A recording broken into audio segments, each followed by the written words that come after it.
Good evening, I'm Brett Baer in Washington. This is a Fox News Alert. You're looking live at the U.S. Senate. The Senate is right now taking a vote that could set up a long-awaited and politically explosive showdown with President Obama over the Keystone XL pipeline. But it's a Democrat, not a Republican, pressing this issue on the Senate floor. Louisiana Senator Mary Landrieu is urgently trying to push through a bill on the pipeline originated in the House by the Republican trying to take her job. Chief Congressional Correspondent Mike Emanuel is live on Capitol Hill with the latest. Good evening, Mike. Well, Brett, good evening. After years of environmental study and review, the Senate is now voting to potentially authorize the Keystone XL pipeline. To pass it and send it to President Obama, supporters need 60 votes. It's now been 6 years in the permitting process, so the time has come to act.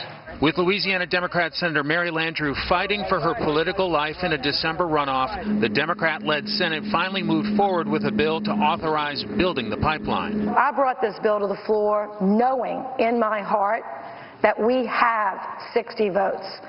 I sure hope we've got the courage that supports that. The bill is passed. The measure is identical to the one that passed the House on Friday, sponsored by Landrieu's opponent, Republican Congressman Bill Cassidy. Republicans note the project is expected to create some 42,000 jobs, but critics oppose it, saying it will be bad for the environment. All you have to look to is the evidence to see that XL stands for extra lethal and misery follows the tar sands. The White House has hinted at a veto, but spokesman Josh Earnest, referring to the years-long study the State Department has been doing, wouldn't commit. It certainly is a piece of legislation that the President doesn't support, because the President believes that this is something that should be determined through the State Department. Yet supporters note if the pipeline isn't built from Canada to the Gulf Coast, China will gladly buy the oil and burn it in a dirtier way. House Speaker John Boehner urged President Obama to listen to the public on this one. Vetoing an overwhelmingly popular bill would be a clear indication that he doesn't care about the American people's priorities. It would be equivalent of calling the American people stupid. Republicans say if this vote fails, or if President Obama vetoes, it will not be the end of the line. After all, the GOP will be adding numbers in both the House and Senate in the new Congress. Brett? Mike, thank you. Stand by if you will. Let's bring in our panel a bit earlier now. Syndicated columnist George Will, Mara Liasson, national political correspondent of National Public Radio, and Steve Hayes, senior writer for the Weekly Standard. Okay, George, we look live at the Senate floor. We're being told that it's possible that Landrieu does not have the 60 votes needed, that the addition comes up to 59 because of announcements by Senators Levin, Klobuchar, and King that they're going to oppose this legislation. She would need one more Democrat to get to 60 to move forward on this bill. I obviously don't understand the politics of this, because it seems to me she loses if she wins and she loses if she loses. If she loses on this, then she doesn't have the clout that is supposed to be the reason for re-electing her. If she wins, then people of Louisiana said, well, we've got the good from her we wanted, which was passage of the Keystone Pipeline in November. Why do we need to re-elect her in December, particularly because she represents a party that has just demonstrated in this debate how hostile it is to this crucial Louisiana interest? Not only that, Mara, but if this gets through and goes to the president's desk, there is still the chance that the Democratic president of her party could veto it. Yes, and they haven't said definitively that they'll do that, although they suggested that they would. And the thing that puzzles me is that the White House has never made the argument against Keystone. They've never made the argument for or against. They've said they want this process to unfold, a process that they have delayed over and over again because it was politically inopportune. Now, the president made as close an argument as he ever has in Australia, saying that it was Canada's oil and we weren't going to get any benefit. No big deal is basically what he said. I think the benefits are exaggerated and the harm is exaggerated. This has become a huge symbolic issue. It is not the most important environmental issue or jobs program out there. And the president has said, you know, all along his position has been this is a sidebar issue. The big deal things that he's doing on climate change are the EPA regs, you know, agreements with China. But Keystone is a nothing burger. And when you look at the State Department preliminary review, they don't say anything bad about it either. Repeatedly. Yeah, so I don't really understand how this has become potentially the first veto fight of the new Congress and president, even though they're not sworn in yet? Steve. Well, Republicans want to have Democrats on record because Republicans think that this is a good political issue for them. So I understand what they're doing. But taking a step back and looking at this more broadly, this is such an incredible exercise in futility. I mean, think about what's actually happening. You've got this mad scramble over the past couple days to add up votes on legislation to authorize a pipeline that's already been approved by the State Department a handful of times. I mean, it's already happened.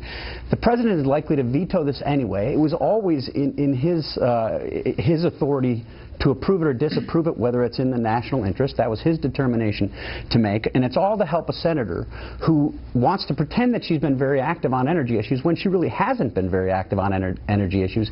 And it's going to have no bearing on ultimately whether she wins or loses the Senate in active, December. But Harry Reid hasn't allowed her to do this. The other thought experiment is, but there's what if they had allowed her to have this vote? There's a Bloomberg when she piece needed today it? that she was 70% of the time on her committee silent. From January 2009. I've heard Mary Landrieu talk an awful lot about And I saw her campaign in Louisiana, and she does push the energy. Well, she talks about it when she's campaigning.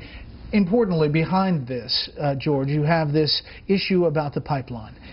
Currently, it's being moved by truck and rail, which arguably increases emissions exponentially.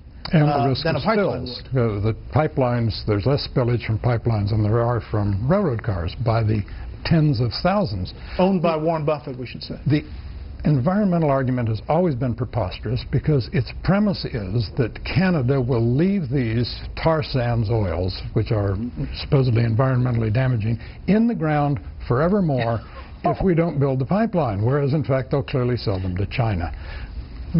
What the president actually said in Australia is unbelievable. He said, to understand what this project is, it is providing the ability of Canada to pump their oil and send it to our land down to the Gulf where it will be sold everywhere else. It doesn't have an impact on U.S. gas prices. The president of the United States does not know that petroleum prices are set by a global market. It's astonishing. Panel, thank you. This vote is taking a while. Where are we? Let's listen in for a second. What do you think, Ed? So it's silent. Sometimes these votes take a while. More from the panel on this a little bit later. Once we get to the end of this vote, we will bring you the final vote. Again, right now, they're waiting for 60. We have got down to Udall, and we will see how long this vote takes. We want to move on to the other news of the day right now. Alarming news tonight about the deadly impact of terrorism. A study by the Institute for Economics and Peace reports a 61% increase in the number of terror-related deaths last year. That translates to almost 18,000 killings. 2/3 of the murders are blamed on 4 principal groups: the Taliban, Al-Qaeda, ISIS, and Boko Haram. And 82% of the killings occur in just 5 countries: Iraq, Afghanistan, Pakistan, Nigeria, and Syria. The terror group Hamas, which is not on that list, is praising an attack today on worshippers at a Jerusalem synagogue that left 5 people dead, including 3 Americans. Correspondent Connor Powell, as we look live in the U.S. Senate, is in Jerusalem tonight. Dozens of devout Israelis went to the Har Nof Synagogue to pray this morning. Their attackers, however, had far more sinister plans, and the chilling results now stain the house of worship. According to both Israeli police and eyewitnesses, 2 men armed with axes, knives, and pistols stormed the synagogue early this morning. They began stabbing and shooting people just as they were beginning to pray. Many escaped the violence, but attackers killed 5, including 3 American rabbis with dual citizenship. They stabbed people once and twice or 3 times to make sure that they did the job. Very bad, very bad. Police rushed to the scene and killed the 2 attackers, who are Palestinian cousins from East Jerusalem. President Obama condemned the violence. This is tragedy for both nations, Israel as well as the United States, and our hearts go out to the families who obviously are undergoing enormous grief right now. Tensions are high in Jerusalem. Conservative Jewish groups have pushed to gain access to the Islamic holy site and Al-Aqsa Mosque compound to pray in recent weeks. The mosque sits atop the Temple Mount complex, which is Judaism's holiest spot, and Jews are prevented from praying at the Islamic site. Violence has erupted across the city as a result. Israeli Prime Minister Benjamin Netanyahu accuses Palestinian President Mahmoud Abbas of inciting bloodshed. However, in a rare move, Israeli officials have publicly disagreed with Netanyahu, with the head of Israel's security service, Shin Bet, defending Abbas, insisting he's not behind the growing violence. Palestinian officials also condemning today's attack.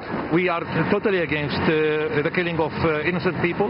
Being, Palestinians, being really Israelis, doesn't really matter. Israeli leaders are desperately trying to figure out a way to prevent future attacks and have locked down much of Palestinian East Jerusalem, which has only provoked more clashes. Homes belonging to those attackers to be destroyed as a warning to others. And as for any American efforts to restart those Palestinian-Israeli peace talks, Brett, they appear to be on hold. Connor Powell, live in Jerusalem. Connor, thank you. President Obama has ordered a review of U.S. policy regarding American hostages taken overseas. The review will include an emphasis on family engagement, intelligence collection, and diplomatic efforts. Last month, Foreign Policy magazine reported mass confusion within the government over issues such as ransom payments. Administration officials say the policy of not paying ransoms is not part of the review. As we take another live look at the U.S. Senate, the vote is continuing right now. We are monitoring all of this. They're taking their time going through the vote, trying to get to 60 votes. So far, Senator Landrieu isn't believed to get there yet. We'll check the number throughout the rest of the show. Up next, the Obama administration campaign to erase one of Obamacare's creators.